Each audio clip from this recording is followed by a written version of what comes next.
heart of a city. Streetcars, autos, hot and hard pavements, the rush and bustle of business. Hello, what's this? The silhouette of a crucifix. Olvera Street. Here, 150 years ago, the city of Los Angeles was founded and known as El Pueblo de Nuestra Señora la Reina de Los Angeles, meaning the town of Our Lady, Queen of the Angels.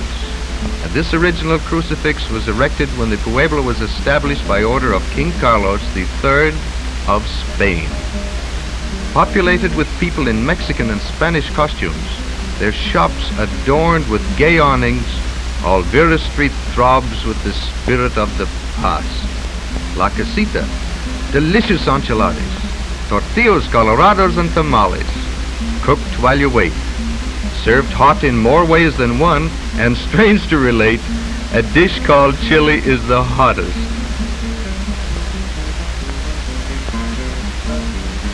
Cactus, all shapes, all breeds, transplanted in sand and small rocks and sold in bowls and pots of every description. Cactus souvenirs, brought direct from the desert, have become quite a fad, but be careful to keep your distance from the hot points. The pelican is the particular mascot here. The first mascot was a live pelican, but he ate some of the cactus, and that's the end of that story. You may have the pottery that holds your cactus painted to individual design. No noisy machinery here to spoil the pleasure of a day's work in creating attractive combinations. A never-ending procession of different designs. And sometimes the ashes from a Mexican cigarette are included in the paints. But there is no extra charge for that. Aristocratic homes of yesterday, they have become intriguing shops and studios. Well cared for patios with shady trees are a part of each home. Here may be found cool recesses where one retreats for a siesta behind walls that are 2 feet thick. The riotous color of roses and gladiolas, the fragrance of the gardenia. One cannot leave here without a floral souvenir. The Indian trading post, El Navajo. Old saddles, Indian drums, crude chairs with cowhide seats, arrowheads, baskets, blankets, all here.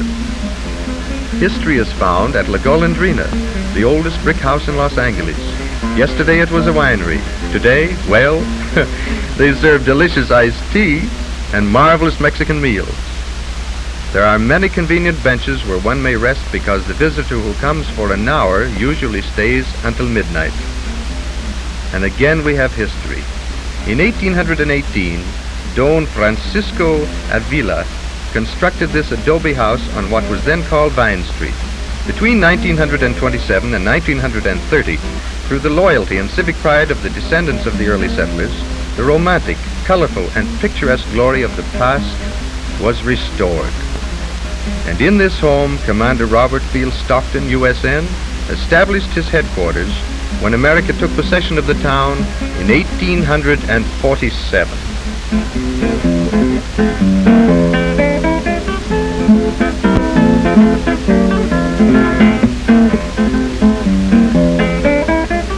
The original interior decorations, including most of the furniture, remain intact. Teatro Torito, devoted to marionettes, puppets, where they portray the early history of California for the amusement of the children and for the entertainment and education of the tourists. Famous characters are represented and costumed correctly. There is a ballyhoo before each show accompanied by the ever-present Mexican orchestra, and performances are given on the tiny stage in the old theater every afternoon and evening.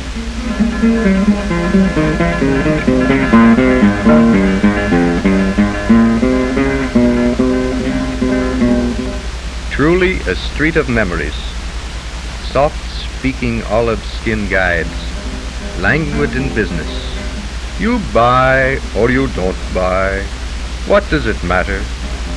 Happiness is his when humming an old love song, and he is lost without the inevitable guitar.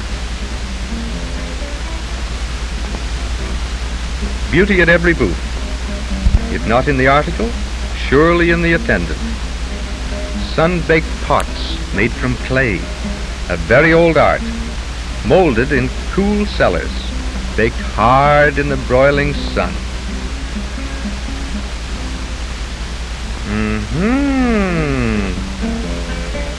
Further charming proof of Mexican fascination.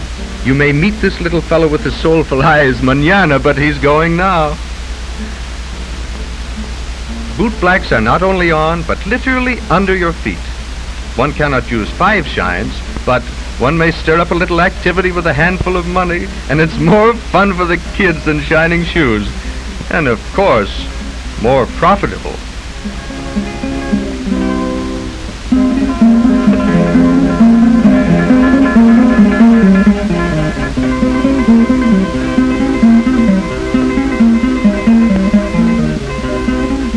The courtesy of the past is maintained. Soft voices, soft footsteps, soft music. The busy world is forgotten. Around the corner they still live as they did yesterday. All latch strings are out. Families visit each other daily, and here one hears the soft salutations of Buenos dias, señorita, Buenas noches, señora, and muchas gracias, señor, mingling with the restful shadows and the echoes of hasta la vista, hasta luego. The Adobe bookshop and its proprietress in authentic costume. Here one stops to read and remains to admire. Why? Well, look. Great-granddaughter of a Spanish don, her beauty makes one speechless. A shrine. It is that of Our Lady of Guadalupe, patron saint of Mexico. The candle is always burning. Fresh flowers are always present. Twice a day the offering of restful music is made, and it is a pleasant pause in the annoying business of making a living.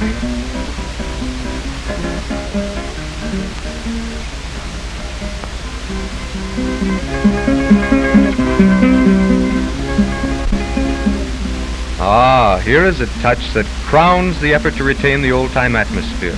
The Mexican flag waving over the Avila home from the original pole. Tourists come to spend an hour. The hour lengthens into many. The shadows fall, and still they wander from stall to stall, ever finding a reward for their curiosity. No one leaves without a memento or souvenir of some sort, useful or ornamental. And who can say which is the envious one? The aged plaza that lifts its tired eyes to the modern, admired City Hall of Los Angeles, or the sunburned building that looks down on the peace and restfulness of this street of memory?